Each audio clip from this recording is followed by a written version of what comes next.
Wolves Insider. We're joined now by Ice Wolves head coach and director of hockey operations, Bob Beatty. Bob, welcome to the program. Thanks for having me, Kelly. All right. So first off, maybe tell us what you think were the keys to victory this past weekend. Obviously, you came away with 2 wins. So what did you see as the keys to victory? Well, I thought Friday night we came out with a lot of intensity and a lot of firepower in the first period. We outshot Nipawin 20-4, and certainly controlled that first period. We went up 4-0. I thought we maybe took the foot off the pedal a little bit and played a little bit higher risk than I'd like to see, with a 4-goal lead. But we were able to regroup and take more control of the third period, I thought, and fortunately we got the win. And Sunday was a totally different game. It was kind of a wild game. I've been involved in a lot of hockey games over the last number of years, and you always can see something new. But I thought that we kept our composure, and the team discipline was exceptional, and we capitalized on our power plays. I thought it was definitely a turning point in the game. I thought when the melee broke out, they might have caught us a little flat. We were trying to gain some momentum, but certainly woke everybody up and got the adrenaline flowing. Mm-hmm. How huge was it, Lyndon Smith's restraint in his particular situation there against half, I think it was, for Kindersley? Obviously took quite a few blows there, but that seemed to be the difference in terms of how the penalties sorted themselves out there. Yeah, I think it was exceptional. I mean, I'm not sure if they haven't had their meeting yet about the new rules supplement, but it's obviously extremely important that there is no second altercation, and when a fight breaks out. He showed a lot of restraint, took a lot of punches, and fortunately for us, the officials saw it that way. You never know what they're going to see when there's another fight going on at the same time. So for him to show that restraint, just in case, that they weren't able to see the instigator on it, and it's pretty obvious that it was a one-man fight, and we did capitalize on that power play and got ourselves back in the game and took the lead. How much do you think last year's experience in terms of going deep in the playoffs, and of course you have to be extremely disciplined in the playoffs to do a deep run, how much do you think that spilled over in terms of what you saw in terms of your team's discipline Sunday night against Kindersley? Well, you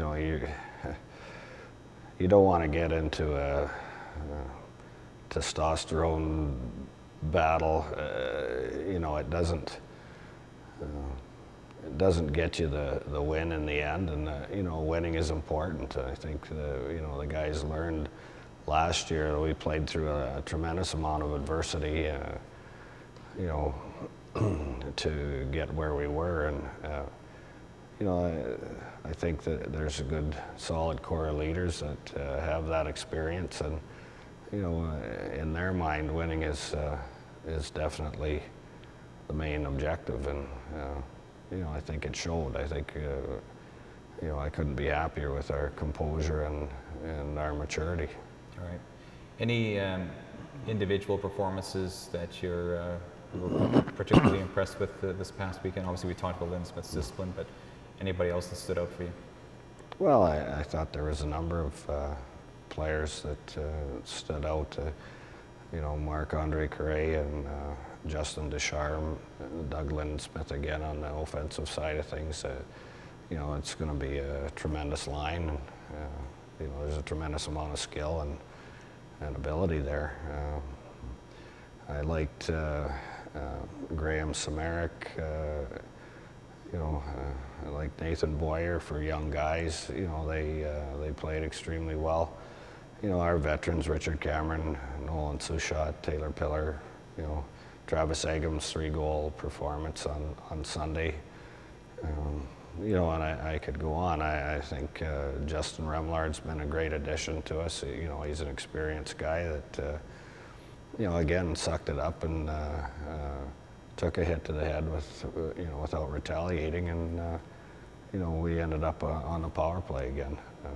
You know, it's that kind of discipline and composure that it's going to take to win, and you know, I thought that, you know, basically was the difference in the game. I thought you know, the Clippers really cost themselves. Are there any areas, after seeing the first weekend there, any areas that you think, well, you know, maybe my team could stand some improvement in this area? Is there anything that comes to mind at all? Well, certainly you know, our play in the defensive zone and away from the puck, specifically when we're protecting a lead. I think you know, we've got a lot of work to do in that area. We have, you know, 12 rookies on the roster, so you can expect some you know, some learning curve there, but and it's early, but we definitely need to improve in our own end, and you know, and play above the puck a little bit better, and take a little less risk, you know, and just gain zones when we are protecting a lead. All right. Just finally, Bob, not only do you face the Humboldt Broncos twice this coming weekend, but there's rumors of perhaps a banner raising as well this weekend. I imagine you're looking forward to Friday, Saturday here. Yeah, certainly. You know, it'll be a big event. You know, it's the first banners that are going up in this building,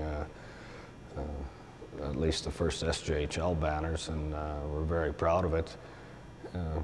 We hope to be able to execute that this weekend. We don't have the banners in hand yet, so you know, it's unfortunate that we can't promote it a little bit more, but that has been the plan. Mm-hmm. Okay, well, Bob, thanks again for being on the program today.